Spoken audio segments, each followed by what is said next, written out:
कि जो क्राइस्ट ने इशारा दिया, एक क्राइस्ट महापुरुष था, एक साधारण गरीब का घर में उन्हें जन्म लिया।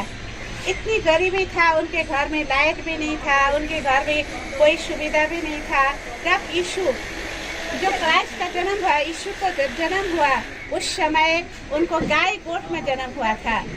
उनको देखने के लिए सब एक लालटेन जला के आके और इसमें जो पता है गुरु नानक साहब ने भी क्या कहा? गुरु नानक साहब ने कहा एक ओमकार सत्य नाम। एक ओमकार सत्य नाम माने भगवान एक है, उस सत्य है, वो ऊपर है बोल के इशारा किया।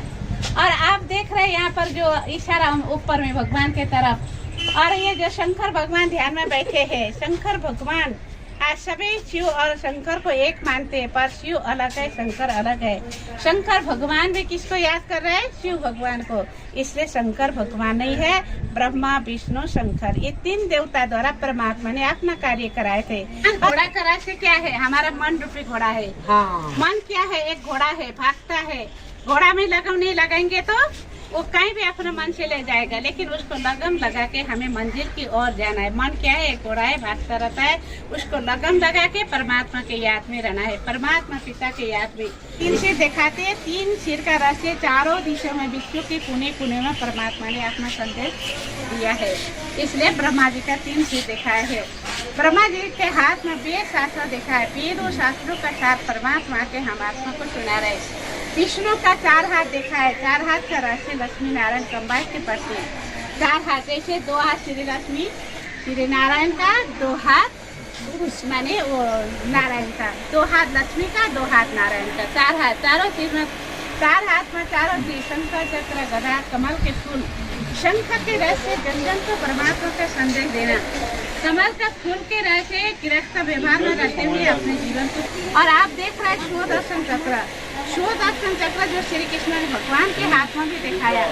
शो दर्शन चक्र द्वारा हमारे अंदर के आसुरी अवगुण को काटना है, चार देवता के गुण को अपने धारण करना है, जैसे गदा, काम, क्रोध, लोभ, मोह, अहंकार, ईर्ष्या को जो परमात्मा के याद द्वारा जो सभी हमारे ब्रह्मा द्वारा स्थापना, विष्णु द्वारा पालना, शंकर द्वारा विनाश। ब्रह्मा द्वारा नया सृष्टि का स्थापन होगा, विष्णु द्वारा नया सृष्टि का पालना होगा, शंकर द्वारा पुरानी विनाश सृष्टि का संहार होगा। और शंकर जी का जो देखा है, विष्णु का चार हाथ दिखाए है, चार हाथ में आप देख रहे चारों चीज, शंख चक्र गदा कमल के फूल। शंख का रहस्य जैसे शंख बजता है तो दूर दूर आवाज पहुँचता है, इसी तरह ज्ञान के शंख बजाना है, सबको बाबा का संदेश पहुँचाना है। शोधासन चक्र परमात्मा के याद द्वारा अपने अंदर के आसुरी अवगुण को काटना है।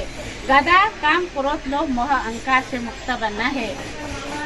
और ये जो बने सर्व आत्मा का पिता, तो स्वयं परम पिता परमात्मा, ये तीन माध्यम है, ब्रह्मा विष्णु शंकर माध्यम है। ब्रह्मा बाबा द्वारा स्थापना, विष्णु द्वारा पालना, शंकर द्वारा विनाश के कार्य है दिखाया। वही राधा और श्री कृष्ण ही स्वयंवर के बाद श्री लक्ष्मी नारायण बनते हैं। अब शीघ्र ही श्री कृष्ण भगवान का जन्म होने वाला है, फिर 5 साल 7 साल 5 साल के गैप करके श्री राधे के जन्म होगा। इसलिए जो आज भी जो स्त्री पुरुष का, कि पुरुष से कम उम्र का स्त्री सभी चाहता है ना, क्योंकि सतयुग के समय से ही ये आरंभ था कि पहला श्री कृष्ण का जन्म, पीछे श्री राधे का जन्म, और उन लोग जब बड़े होंगे श्री लक्ष्मी नारायण बनती है। और आप देख रहे हैं श्री राम के हाथ में तीर दिखाते हैं। तीर क्या है? जो उनके हाथ में तीर जो युद्ध की निशानी है। युद्ध करते करते परमात्मा को याद करते हम लोग कभी योग नहीं लगता है, कभी मन इधर उधर भटकता है, हमने ठीक से पुरुषार्थ नहीं किया है, इसलिए फेल हो गए। कल के मुरली में बोला था ना, फेल कौन होता है? जो पढ़ाई पर ध्यान नहीं देते हैं, तो वो फेल हो जाता है। इसी तरह हम लोग ईश्वरीय पढ़ाई में ध्यान न देने के कारण वो श्री राम का पद पाया। श्री राम और श्री सीता फेल की निशानी। श्री लक्ष्मी नारायण उस सर्व गुण संपन्न थे, संपूर्ण निर्विकारी थे, मर्यादा अहिंसा पुरुषोत्तम थे। और श्री राम श्री सीता वो त्रेता वाला राम और सीता है। श्री लक्ष्मी श्री नारायण सतयुग का महाराजा महारानी है। अब शुभ स्वागतम मंगल में शुभ स्वागतम, चलो चले सतयुग में।